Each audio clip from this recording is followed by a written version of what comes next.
الحمد.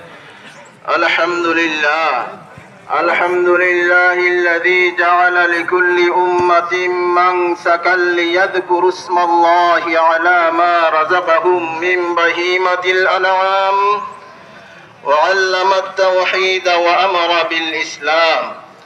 الله أكبر الله أكبر، لا إله إلا الله، والله أكبر الله أكبر، ولله الحمد.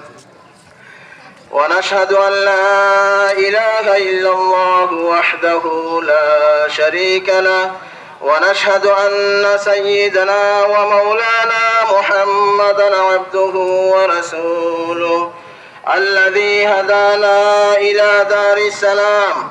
الله أكبر الله أكبر، لا إله إلا الله، والله أكبر الله أكبر، ولله الحمد. صلى الله عليه وعلى آله وأصحابه الذين قاموا بإقامة الإحكام وبذلوا أنفسهم وأموالهم